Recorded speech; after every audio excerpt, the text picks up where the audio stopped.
was a rainy evening when I pulled into the driveway of the house my parents left me. The property had been sitting on the outskirts of the city for decades, neglected and lost to time. It was a sprawling Victorian-style home with twisted iron gates, faded shutters, and the kind of eerie silence you'd expect from a place no one's lived in for years. Inside, the smell of stale wood and dust was thick. I shivered, chalking it up to the old house's natural draft. As I flicked on the main lights, a dim glow struggled through the high ceiling, casting shadows across the foyer and up the grand staircase that wound tightly toward the upper floors. The plan was to clean up the house and maybe sell it, but something about the place felt wrong. The first night was when things started. Just little things, sounds that could easily be attributed to old wood shifting in the damp air. There was a consistent tapping sound, slow and rhythmic, like a drip, but from somewhere deeper within the house. It echoed up from the basement, a dark, nearly forgotten part of the property I hadn't dared to explore yet. Every time I ignored it, the tapping seemed to grow louder, as though it wanted my attention. The second night was worse. I was lying in bed, half asleep, when I heard the unmistakable creak of footsteps down the hallway outside my room. It was the kind of sound you feel as much as you hear, the floorboards sagging under the weight of something heavy. My heart raced as I sat up, straining my ears to catch any further sounds. But the footsteps stopped abruptly.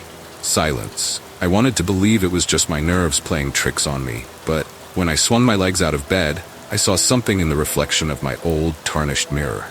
It was faint, almost a shadow, moving just behind me. I whipped around, but there was nothing there, only the empty hallway stretching back into the darkness. I tried to sleep again, but sleep didn't come easily. The third night, I decided I'd had enough.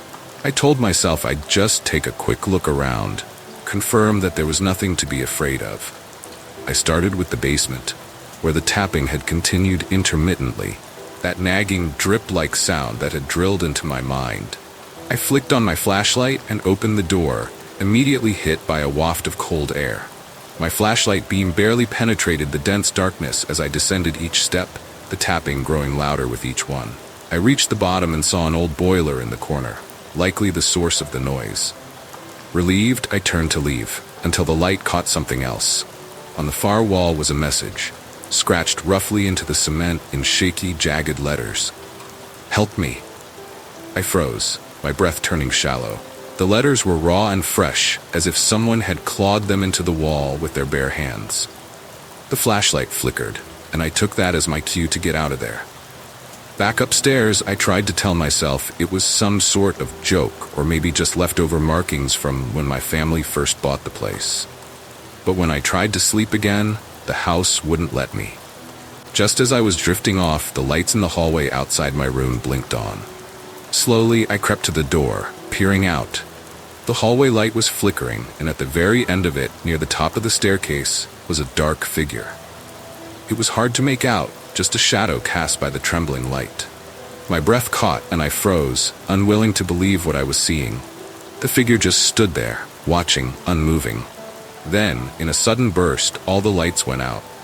I heard the unmistakable creak of footsteps charging toward me. My body reacted faster than my mind. I slammed the door shut, pressing my weight against it. Outside, I heard a soft whisper, something unintelligible yet menacing. I strained my ears to catch the words, and it became clear, each syllable dripping with malice. "You don't belong here." It was enough.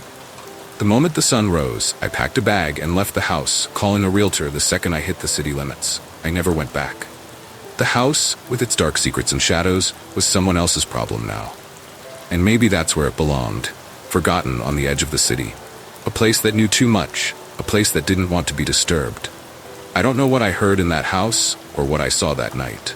But every now and then, when I'm alone in my apartment, I swear I still hear that dripping sound.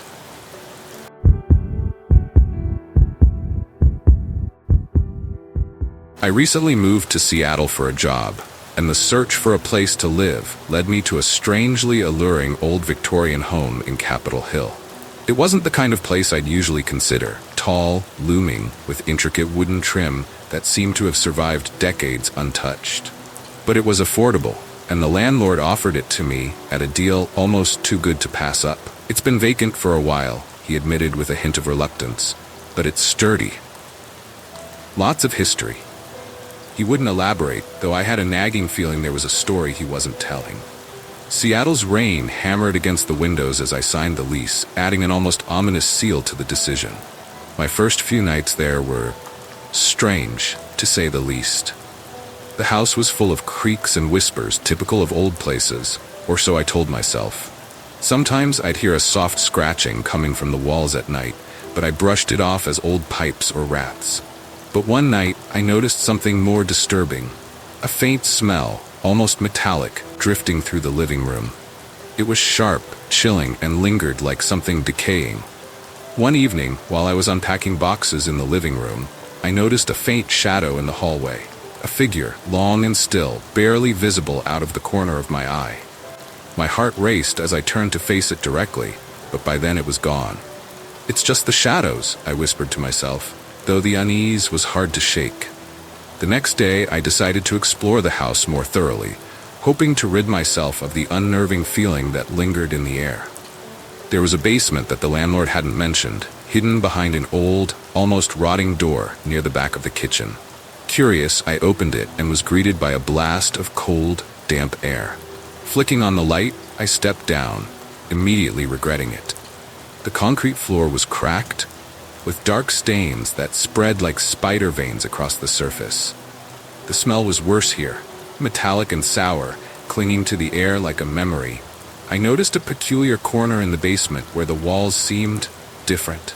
The bricks were slightly misaligned, as if they'd been hastily placed back after being removed. A sense of dread washed over me, and my instincts screamed to leave. But against my better judgment, I reached out and touched the wall, feeling the dampness seep into my skin. That night, I was awakened by an overwhelming sense of dread. The air felt dense, heavy, almost suffocating. A slow, rhythmic thudding echoed from somewhere in the house, steady, like footsteps. They grew louder, seeming to approach my bedroom door. I sat frozen, my pulse hammering in my throat as the footsteps stopped directly outside. Then silence. I held my breath, waiting, straining to hear anything. Minutes passed, and I finally convinced myself it was just the house settling, though the fear didn't fully fade. The next day at work, I couldn't concentrate. My thoughts kept drifting back to the basement, the strange wall, and those footsteps. During my lunch break, I did some research and learned that Seattle was full of unsolved mysteries, particularly around Capitol Hill. But there was one case from the 1930s that stood out. A string of disappearances linked to a Victorian house in the area. According to the article, tenants would report strange sounds, scratching from the walls and shadows moving in the corners of their vision. The hair on the back of my neck stood up as I read, realizing the description matched my house disturbingly well. That night, I returned home, my mind racing. Every shadow seemed darker, every creak louder. Around midnight, I heard a faint humming coming from the hallway. I cracked my bedroom door open and saw it, the shadow, more defined this time, standing motionless at the end of the hall. It was tall, indistinct, but clearly a figure, darker than the shadows around it. My heart pounded as I stared, not daring to blink, convinced it was watching me. Then, as suddenly as it had appeared, it slipped back into the darkness. Panicked, I grabbed my phone to call someone, anyone. But before I could dial, the lights flickered, and the temperature dropped sharply. I could see my breath misting in the air as an icy chill crept up my spine. Then I heard it again, the footsteps, louder, unmistakable, as if someone was walking slowly up the stairs from the basement. I backed against the wall, too terrified to move, my heart hammering so loudly I thought it would burst. The footsteps grew closer until they were right outside my door. With a final, resounding thud, they stopped. I held my breath, my mind racing with every horror scenario imaginable. Then, the doorknob turned. I don't remember much after that. I must have passed out because when I woke, it was morning and the house was silent. The metallic smell was gone, the air felt warmer, and everything seemed normal. I packed my things and left that day, not caring about my lease or the security deposit. It's been months since I moved out, but the memory lingers, haunting me in quiet moments. I still see shadows in the corners of my vision sometimes, and occasionally, when the world goes silent, I swear I hear those footsteps again, slow, steady, and approaching. I told a friend about it once, and he laughed, saying it was all in my head. But I know what I saw, and I'll never forget the feeling that something, or someone, was watching me.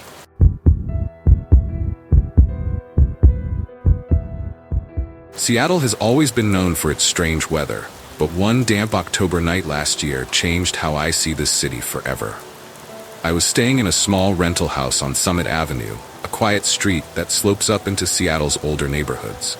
The house itself had that typical Pacific Northwest charm, quaint, wood-paneled walls, and an eerie silence that felt misplaced, even in the dead of night. I'd rented the place while finishing a work project. It was close enough to the city center, but far enough to feel like a retreat. I was up late one night, preparing for a presentation, with only the hum of the fridge and the distant rumble of cars outside as background noise. Around 1 a.m., I began hearing footsteps, soft but distinct, moving in the attic above me. I tried to brush it off, assuming it was the house settling, or maybe an old furnace. But the footsteps were steady, unhurried, pacing back and forth as if someone were just waiting up there. I called the landlord, but he assured me there was no attic access, just insulation and beams. "It's an old house," he explained, probably hoping to convince me it was all in my head. I tried to accept that, went back to my laptop, and after a while, the footsteps stopped. But the house didn't feel right. It felt like I wasn't alone. The next day, I met a neighbor, an elderly woman named Mrs. Holloway, as I was leaving for a coffee run. She eyed me with that look people give newcomers and asked, "Staying long?" I explained my short-term rental, but she seemed uninterested in small talk. Then, with a strange smile, she added, "They say houses remember." I gave a polite laugh, not knowing how else to respond, but as I walked away, her words lingered, settling in the pit of my stomach. Later that night, as rain pattered against the windows, I started hearing noises again. This time, they weren't just footsteps. It sounded like someone dragging something heavy across the floor, only there shouldn't have been anyone up there. I mustered the courage to go upstairs, but as I reached the top step, the noise abruptly stopped. I stood there, waiting, half expecting someone to jump out. Silence. The only thing in that dark hallway was the faint smell of something rotting, just a whiff, but enough to make my skin crawl. I returned to my room, but the sense of being watched grew stronger. I started noticing small things out of place. My wallet on the floor, the blinds half opened when I knew I had closed them, a cold draft slipping through the cracks, though all the windows were shut. These oddities weren't alarming on their own, but together, they built a slow, unnerving paranoia. The following evening, I was about to get ready for bed when I saw something in the window reflection. At first, I thought it was a trick of the light or my own shadow, but as I looked closer, I could make out a figure, a pale, hollow face with wide, dark eyes watching me from the doorway behind. My heart pounded as I whipped around, only to see nothing there, just an empty hallway. Convinced I was on edge from stress, I tried calming myself, forcing my mind to think logically. But that night, as I lay in bed with the lights off, I heard whispering, faint, indistinct words echoing from somewhere in the walls. It was a voice, low and almost conversational, but too muffled to make out. I froze, listening, hoping it would stop. It didn't. Instead, it grew louder, clearer. It wasn't just one voice. It sounded like a conversation. A man and a woman murmuring back and forth as if they were right in the room beside me. I lay there paralyzed, unable to move, my mind racing. Finally, I reached out and hit the light switch. As soon as the room illuminated, the voices stopped. The silence was so immediate and absolute it felt like the house itself was watching me, waiting to see what I would do. I didn't sleep for the rest of the night. In the morning, I packed my things. As I was loading the last of my bags into the car, Mrs. Holloway appeared again, standing on the edge of her lawn. "Didn't sleep well, did you?" she asked. Her tone was almost gleeful, her eyes glittering with something I couldn't quite place. I forced a smile and replied, "Guess I'm not used to old houses." She just laughed, low and cold, then leaned in close and said, "Summit Avenue remembers everyone who's ever lived there, especially the ones who left too soon." She turned and walked away without another word. leaving me with her words echoing in my mind. To this day, I don't know what was in that house, whether it was the paranoia of being alone or something darker, something tied to the house itself. But every now and then, when I close my eyes at night, I still hear the soft murmur of voices, indistinct but hauntingly familiar, like they're coming from just beyond the walls.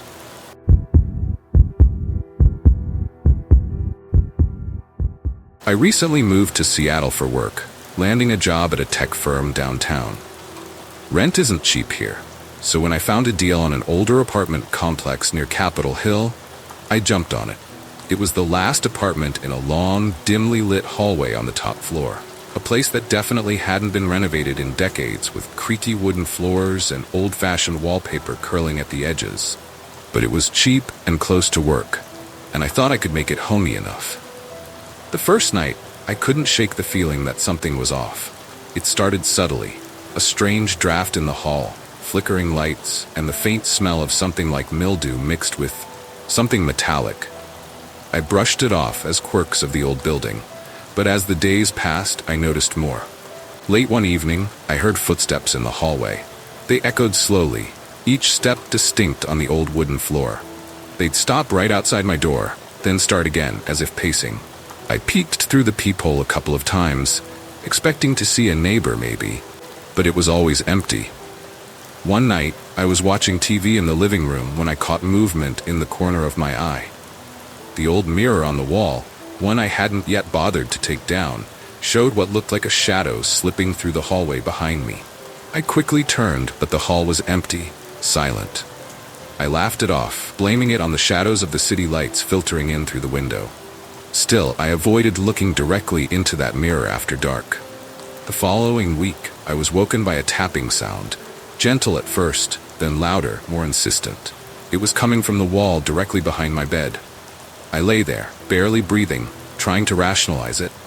Maybe it was pipes or someone in the next unit, but the taps grew faster, like someone knocking and then scratching. I could almost imagine fingernails dragging down the wall behind my head. I tried sleeping on the couch after that, but the noise would follow me, tapping and scratching from the walls. When I spoke to my neighbor across the hall, an older woman named Iris, she gave me an odd look when I mentioned the noises. "That apartment's always been a bit strange," she said, glancing down the hall toward my door. "People don't usually stay long." That night, I stayed up, determined to figure out what was going on. Around 2 a.m., I heard footsteps again, slower this time, but distinct. I tiptoed to the door and looked through the peephole. My stomach twisted when I saw a dark figure standing at the end of the hallway, facing my door. It was just far enough away that I couldn't make out any details, only a shadowy form, slightly hunched, standing impossibly still. I closed my eyes, counted to 3, then looked again. The hallway was empty. I tried to tell myself it was just stress or sleep deprivation, but things only got worse. I'd feel cold spots randomly in the apartment, like someone walking right past me, followed by that metallic smell. And then one evening, I noticed something that stopped me dead in my tracks. My phone was sitting on the kitchen counter, screen lit up with a message, except I hadn't touched it. The message app was open, with a single word typed in the text field: leave. The next day, I took a break from the apartment and spent the night at a friend's. I was almost able to convince myself it was all in my head, just a side effect of moving stress and being alone in a new place. But when I came back, there was a piece of paper slid under my door. It was brittle and yellowed with age, like it had been there for years. The message, written in thin, shaky handwriting, sent a chill through me. "He walks these halls, you shouldn't." That was it. No name, no explanation, just that cryptic message. I knocked on Iris's door, but she didn't answer. I asked around the building, but nobody seemed to know who could have left it. By then, I was sleeping in fits, constantly glancing at the mirror, dreading the nightly footsteps. On my last night there, I couldn't sleep. My nerves were shot, and I felt watched. At around 3 a.m., I heard the footsteps again, but this time they didn't stop. They came closer, each one louder, until they were right outside my door. My heart raced as I heard something gently tapping against the doorframe. I held my breath, praying it would go away. The doorknob jiggled slightly, and I jumped back, grabbing a kitchen knife. When it finally stopped, I forced myself to check the peephole. I saw nothing but the empty hall. Just as I started to calm down, I noticed something in my peripheral vision. A reflection in the old mirror. There, clear as day, was a dark figure standing in the middle of my living room, staring directly at me through the reflection. I bolted, not stopping until I was outside the building. I called my landlord the next morning and told them I was breaking the lease, and I didn't care about any penalties.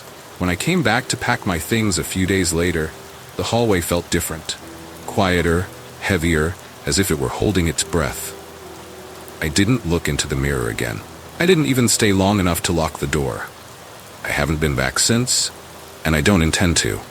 But sometimes when I'm alone at night in my new apartment, I swear I hear faint footsteps in the hall, just outside my door.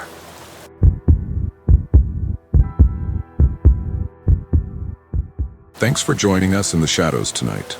If you enjoyed these chilling tales, don't forget to hit that like button and subscribe for more spine-tingling stories every week. Have you got a story of your own?